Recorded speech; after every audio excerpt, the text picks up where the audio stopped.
ધોરણ 7 સામાજિક વિજ્ઞાન પાઠ 17 જાતિગત ભિન્નતા. સ્વાધ્યાય જોઈશું. ક્વેશ્ચન 1 ખાલી જગ્યા પૂરો. 1. જાતિગત ભિન્નતાની અસર મોટે ભાગે ખાલી જગ્યામાં જોવા મળે છે તો ગામડામાં. બીજું, ઈસવીસન 2011માં પ્રતિ 1000 પુરુષ સામે સ્ત્રીઓનું પ્રમાણ ખાલી જગ્યા હતું તો 940 હતું. ક્વેશ્ચન 2 ટૂંકમાં ઉત્તર આપો. પહેલું છે, બાળ ઉછેર અંગે કઈ કઈ બાબતોમાં ભેદભાવ જોવા મળે છે? તો પહેલું, ભારતીય સમાજમાં દીકરા દીકરી વચ્ચે કપડાં પહેરવામાં, રમતો રમવામાં, વાહન ચલાવવામાં, ખોરાકની બાબતોમાં, હરવા ફરવામાં, આચાર વિચાર અને વ્યવહારમાં, ઉચ્ચ શિક્ષણ મેળવવામાં વગેરે બાબતોમાં ભેદભાવ અસમાનતા જોવા મળે છે. એના પછી છે બીજું, દેશના કેટલાક વિસ્તારોમાં દીકરીઓને પ્રાથમિક શિક્ષણ પૂરું પાડવામાં આવતું નથી. 3. છોકરીઓને ઉચ્ચ અભ્યાસક્રમમાં ભણવાનું પ્રમાણ ઘણું ઓછું છે. 4. વાલીઓ પોતાની દીકરીને પોતાના ગામ કે વિસ્તારમાંથી શહેરમાં ભણવા કે નોકરી માટે મોકલવાનું પસંદ કરતા નથી. 5. આજે પણ કેટલાક સમાજોમાં કન્યાઓને શિક્ષણ આપવા અંગે અનેક વિતર્કો પ્રવર્તે છે.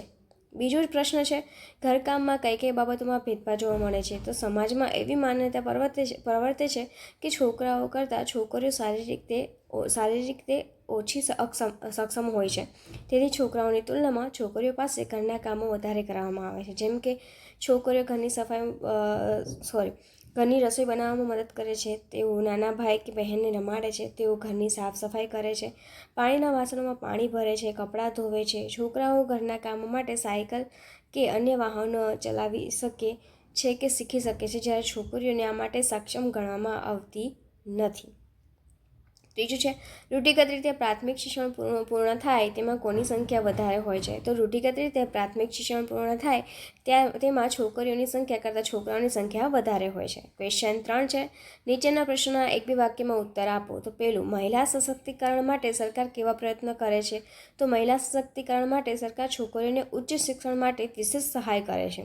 દીકરીને જન્મ પહેલાં જ મારી નાખવા સામે સરકાર સ્ત્રી ભ્રૂણ હત્યા વિરોધી કાયદો બનાવી ગર્ભ પરીક્ષણને કાનૂની ગુનો બનાવ્યો છે. છોકરીઓમાં વધુમાં વધુ પ્રાથમિક શિક્ષણ પૂર્ણ કરે એવા સંકલન પ્રયત્નો સરકાર કરી રહી છે. વધુમાં નારી સશક્તિકરણ માટે સરકાર દ્વારા સ્ટાર્ટઅપ ઇન્ડિયા અને મેક ઇન ઇન્ડિયા અંતર્ગત અનેક યોજનાઓ ચાલે છે. કન્યાઓની સુરક્ષા અને રક્ષણ માટે સરકાર સતત પ્રયત્ન કરી રહી છે. બીજું છે, કયા કયા કામોમાં મહિલાઓ આજે પણ ઓછી જોવા મળે છે? તો દેશના સૈન્યો અને પોલીસ તંત્રમાં મહિલાઓની સંખ્યા આજે પણ ઓછી જોવા મળે છે. આ ઉપરાંત રાજ્યની વિધાનસભાઓ, સંસદ, પંચાયતી સંસ્થાઓમાં કામ કરતા વરિષ્ઠ અધિકારીઓમાં, ખાનગી અને જાહેર ક્ષેત્રમાં કામ કરતા મેનેજરો અને વ્યાવસાયિક અને ટેકનિકલ ક્ષેત્રે કામ કરતા કર્મચારીઓમાં પણ મહિલાઓની સંખ્યા આજે પણ ઓછી જોવા મળે છે. ત્રીજું જોઈએ, આઝાદી સમયે મહિલાઓ કેવી રીતે આંદોલનમાં જોડાઈ હતી? તો આઝાદી મેળવવા માટે અંગ્રેજો સામે ગાંધીજીના નેતૃત્વ નીચે અનેક પ્રકારના આંદોલનો થયા. કસ્તુરબા સાથે ગુજરાત સહિત દેશભરની મહિલાઓએ આંદોલનમાં જોડાઈ હતી. ક્વેશ્ચન 4 ટૂંક નોંધો લખો. તો પેલું છે, નારી સશક્તિકરણ. તો છેલ્લા 2 દાયકા દરમિયાન સરકાર દ્વારા નારી સશક્તિકરણ માટે અનેક આયોજનો અને કાર્યક્રમો કરવામાં આવ્યા છે. હાલમાં નારી સશક્તિકરણ માટે સ્ટાર્ટઅપ ઇન્ડિયા અને મેક ઇન ઇન્ડિયા અંતર્ગત ઘણી યોજનાઓ અમલમાં છે. ઈસવીસન 2001માં કેન્દ્ર સરકારે મહિલા સશક્તિકરણ માટે રાષ્ટ્રીય નીતિ અમલમાં મૂકી હતી. આ નીતિ મુજબ મહિલાઓને સ્વાવલંબી બનાવવા, પશુપાલ ઉદ્યોગો અને અન્ય સાહસો માટે આર્થિક મદદ આપવામાં આવે છે. આ ઉપરાંત અન્ય સરકારી યોજનાઓ અને જાહેર સંસ્થાઓ પણ મહિલાઓને પગભર થવામાં મદદ કરે છે. મહિલાઓને સામાજિક, કાનૂની અને રોજગાર સંબંધિત સમસ્યાઓ નિવારવા મહિલા કલ્યાણ કેન્દ્રની રચના કરવામાં આવી છે. ગરીબ મહિલાઓને સરળતાથી ન્યાય મેળવી શકે તે માટે નારી અદાલતો સ્થપાઈ છે. મહિલાઓને જાતીય છેતરપિંડી ન થાય અને તેઓ સ્વતંત્ર રીતે નોકરી, વ્યવસાય અને કામકાજ કરી શકે તે હેતુથી સરકારે કાયદો બનાવી તેમને સુરક્ષા બક્ષી છે. બીજું છે, ભારતમાં શિક્ષણ અને રૂઢિગત માન્યતા. તો ભારતમાં બંધારણે 6 થી 14 વર્ષની ઉંમરના દેશના દરેક બાળકોને મફત અને ફરજિયાત શિક્ષણ આપવાનું નક્કી કર્યું છે. વળી આજના સમયમાં છોકરાઓને શિક્ષણ પ્રાપ્ત કરવાના સમાન અધિકાર આપવામાં આવ્યો છે. આમ છતાં રૂઢિગત માન્યતાને લીધે દેશના કેટલાક વિસ્તારોમાં કન્યાઓને શિક્ષણનો અધિકાર ભોગવવામાં કેટલીક અગવડો વેઠવી પડે છે.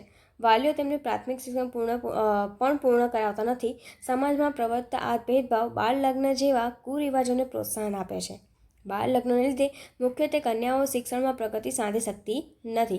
સરકાર દરેક સ્તરે કન્યાઓને મફત શિક્ષણ અને વિશેષ સગવડો આપી રહી છે. આમ છતાં વાલીઓ પોતાની દીકરીઓને ઉચ્ચ શિક્ષણ આપવામાં કચવાટ કરે છે. છેલ્લા 2 દાયકાથી સરકાર કન્યાઓને પ્રાથમિક શિક્ષણ પૂર્ણ કરે એ માટે સરકાર સંગઠિત પ્રયત્ન કરે છે, છતાં આજે કેટલાક સમાજમાં કન્યાઓને શિક્ષણ આપવા અંગે અનેક પ્રશ્નો સામે આવતા હોય છે. દીકરી પોતાના ગામમાંથી બહાર ભણવા મોકલવા વાલીઓ તૈયાર હોતા નથી. નોકરી માટે પણ તેમને શહેરમાં મોકલવાને બદલે તેઓ પોતાના વિસ્તારમાં જ નોકરી કરાવવાનું પસંદ કરે છે.